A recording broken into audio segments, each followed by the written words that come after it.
Hello, my fellow artists here at Forest Park or wherever you are learning how to glaze. Today, what we're going to do is we are going to glaze our ceramic work that you guys worked so hard on. One of the things we want to make sure we do is not get any glaze on the bottom. And so, one of the tricks I've got, and I really encourage this across the board, is to take a Sharpie marker, place it flat on the table like this, and draw a line around the bottom of your piece to designate where you're not going to glaze beneath. Now mine has a nice foot trimmed to it, so I just won't glaze the bottom of that or the bottom of this. But if you don't have a foot trimmed, or well, just it's a good habit to get into. Again, place your marker down, draw around the outside of it, and there you go. There's your don't glaze here. Now the other thing we could do is we could wax the bottom. I don't have wax for you, but if you are doing this beyond this session and you want to do some waxing, you can do that, waxing and waning. The next thing I'm going to do is I'm going to glaze my pieces, and I've got some great product here. I've got 6 different glazes you guys can all choose from, but you know, some of you are going to see this elsewhere, and you got your own glazes to deal with. We're going to be firing at cone 6, which is a really nice mid-range temperature. I'm going to use sand dollar, and I'm going to be using rose quartz. Now, the colors that it looks like inside the bottle is not necessarily going to be what it is when it's fired. So we kind of utilize the pictures on the front.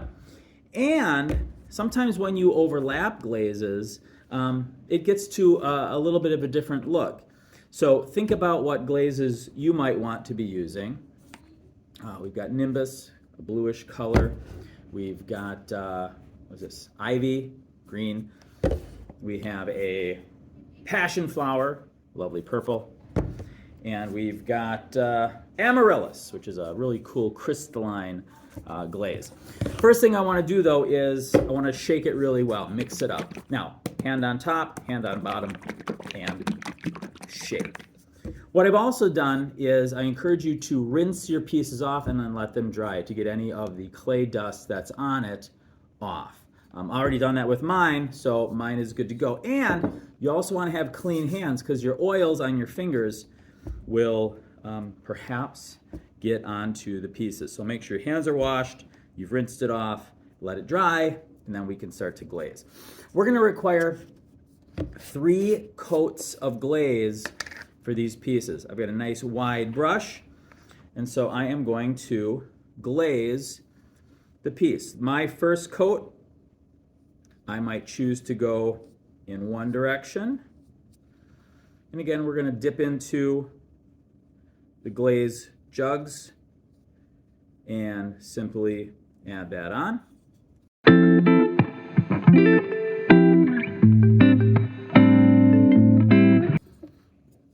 Once you've got your first layer on, and again, I went horizontally, you're going to put your second layer on, and this time, the best practice is to go in the other direction because you're building layers of glazes on the piece. And what the layers of glaze will do is it's going to help hold it in place better.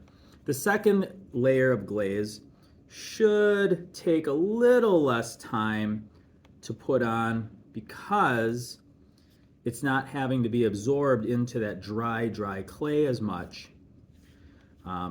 So you're just going to continue to go in that second direction. And once you're done with this second direction, you're going to do a third direction.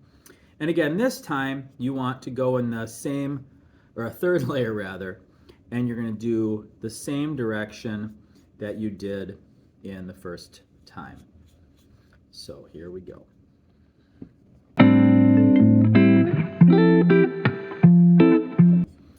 And while that dries, one of the things we can do is I'm going to take a couple different colors, and I'm not going to mix them together because it doesn't work the way paint does, but you can overlap it, and you might get an interesting transition between one color and the next color, or if you have 2 colors and then a third color, or 2 layers rather, and then a third layer, you might get an interesting combination.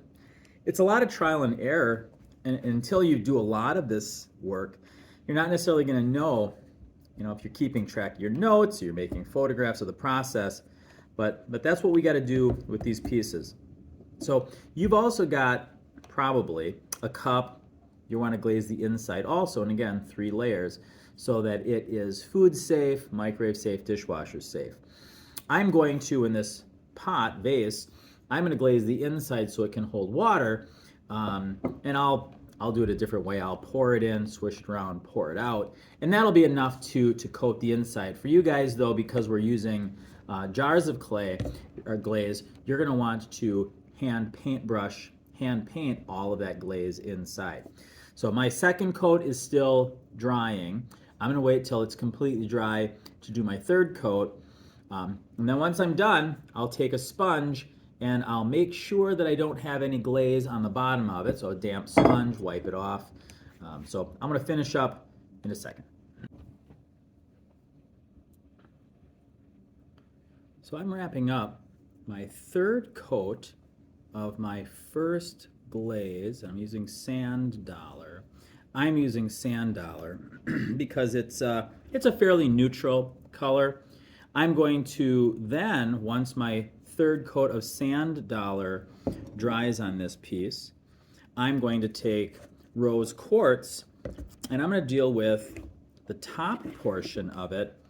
And again, I'm going to do 3 coats around this top portion, but compositionally, I'm going to bring that down a little bit, probably to where the neck turns into the hip of the piece and then into the body.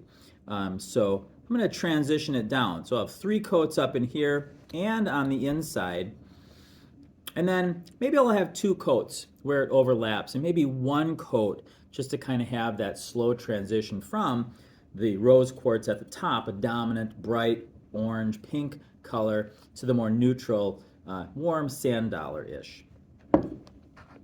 So here's my my first coat of rose quartz, my second glaze, and I've gone around it horizontally. When this is dry, I'm going to, again, bring a vertical, a second direction glaze into it. I'm going to let that dry. And then my third coat, as little as it might be, I'm going to wrap it around the top.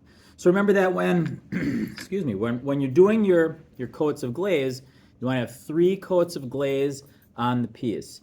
If you don't do 2, if you only do 2, it's going to be a little bit more transparent. It might not turn out as nice. You might see too many of the brush strokes.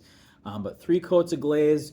Do not glaze the bottom. Remember the marker technique I taught you at the beginning.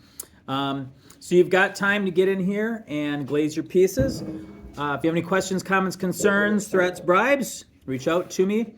And thanks. I appreciate having you guys in the ceramics program. Bye.